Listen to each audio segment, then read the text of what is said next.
Bom, amores, o assunto de vocês de hoje será sobre o gênero do substantivo presente na página 69 do livro de vocês, tá?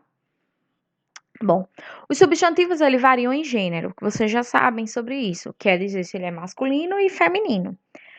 Dá-se o nome de flexão de gênero a essa variação, tá? Essa variação que existe entre masculino e feminino. Por exemplo, o senhor, a senhora, tá? Aí ele diz: percebe-se que os dois substantivos foram antecedidos por artigo, ou seja, o senhor e a senhora. Eles auxiliam na determinação do gênero do substantivo, sendo os usado diante de substantivos masculinos e a e as usado diante de substantivos femininos. Ou seja, se tem o na frente, consequentemente eu sei que essa palavra é masculina. Se tem o a na frente, eu sei que essa palavra é feminina, certo?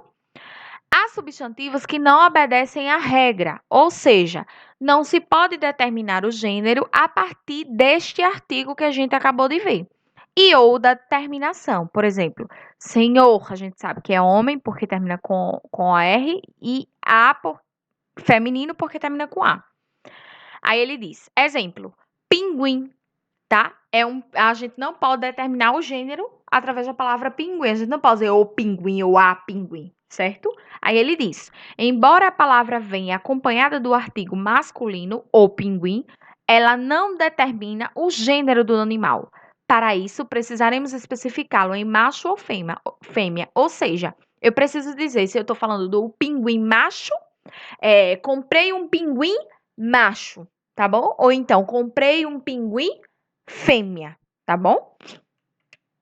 Normalmente, as palavras que terminam em A são femininas e as palavras que terminam com O são masculinas, que eu já tinha dito anteriormente.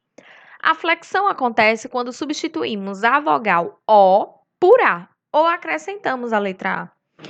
Quanto à flexão de gênero, os substantivos podem ser biformes ou uniformes, que vamos observar agora.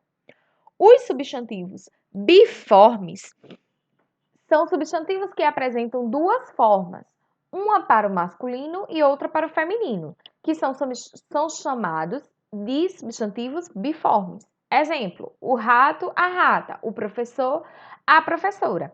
E ele ainda colocou aí. Em alguns casos, o substantivo transforma-se mudando o radical, certo? Por exemplo, o homem, a mulher. Eu mudei totalmente a palavra. No caso de o rato e a rata, não. Eu só mudei os artigos e tirei o O no final e troquei pelo A, certo? Mas existe alguns casos que a gente muda totalmente a palavra. Por exemplo, o homem, a mulher. O zangão, a abelha. O boi, a vaca. Substantivos uniformes são aqueles que apresentam apenas uma forma para o masculino e o feminino e não modificam o gênero. Exemplos: a mesa, a caderneta, o livro, o travesseiro. Entre os substantivos uniformes, temos os epicenos, os sobrecomuns e os comuns de dois gêneros. Ou seja, existem os substantivos biformes e uniformes. Os biformes nós já vimos, tá? O professor, a professora, o zangão, a abelha. Já os substantivos uniformes, eles não modificam o gênero e, além disso, de não modificar o gênero, existem outros tipos de substantivos uniformes, os epicênios, os sobrecomuns e os comuns de dois gêneros. Os substantivos epicênios, eles referem-se a plantas ou animais. Para atribuirmos gêneros, acrescentamos a palavra macho ou fêmea, que foi o exemplo dado do pinguim, tá? A palavra pinguim, ela é um substantivo epicênio, porque eu preciso utilizar macho ou fêmea para classificar o pinguim, certo? Nesse caso aí, ele trouxe mais dois exemplos. O jacaré macho e o jacaré fêmea, tá? A cobra, que eu chamo a cobra macho ou a cobra fêmea. Substantivos sobrecomuns são usados para seres humanos, certo? Quando quisermos especificar os gêneros desses substantivos, devemos acrescentar as palavras do sexo masculino ou do sexo feminino, tá? Exemplo: o cônjuge do sexo masculino ou a criança do sexo feminino. Se eu falo a criança, eu não sei se é feminino ou masculino. O que vai diferenciar é você falar, tá? A criança do sexo masculino.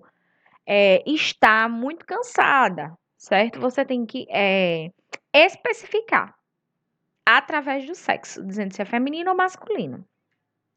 Substantivos comuns de dois gêneros não se flexionam, mas permitem que designemos o gênero masculino ou feminino a partir do uso do artigo. Ou seja, a palavra não vai mudar.